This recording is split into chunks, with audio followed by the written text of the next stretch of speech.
Chicago. In the past, people thought of Chicago as a sooty tangle of stockyards, steel mills, and trains, leading a revolution that forever changed the way Americans thought about their cities.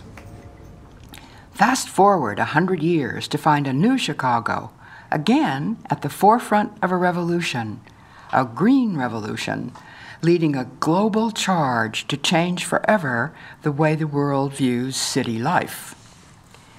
The most visible sign of this transformation, Millennium Park. But Millennium Park is not just a gathering of amazing sculpture like Cloud Gate, the crowned fountains, and the Frank Gehry-designed bandshell. It is a communal space, encouraging social interaction, culture, and a new role for nature in the midst of the city.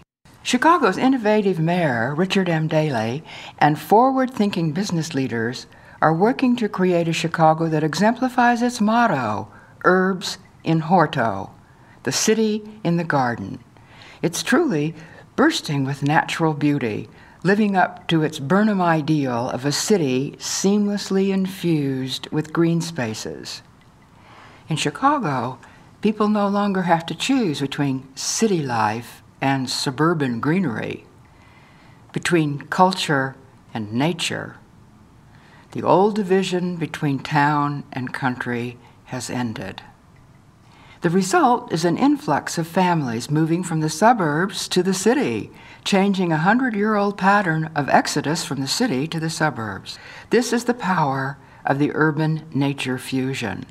Welcome to Chicago's urban nature. Many more spaces in Chicago have been revitalized and transformed.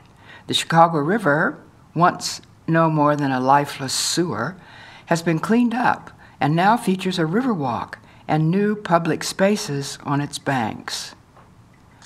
A new golf course, Harborside International, has been built on the 450-acre site that was once a construction rubble-filled landfill. The South Shore Cultural Center has been restored from a deteriorating clubhouse to a lively, vibrant community center for concerts and exhibitions, as well as weddings and dances. DePaul University created a green quadrangle for its uptown campus by closing a street when it built its new Richardson Library. The Boulevard System.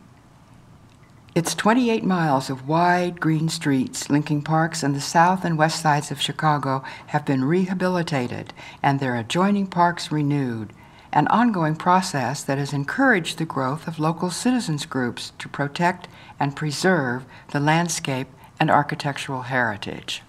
Chicago's urban nature is embraced in innovative ways in neighborhoods across the city.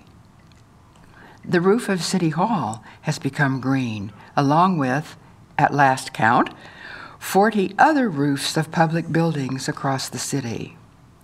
Community gardens have been developed on what were lifeless, glass-strewn, vacant lots. Along sidewalks, on plazas at the foot of skyscrapers, and in interior spaces, greater emphasis and attention is given to nature. We hope you have enjoyed this glimpse into Chicago's urban nature. A guide to all these sites and more is now available in my book, Chicago's Urban Nature, a guide to the city's architecture and landscape. It's the ideal companion to the places in the city where buildings and green spaces merge. Available at bookstores or from the University of Chicago Press.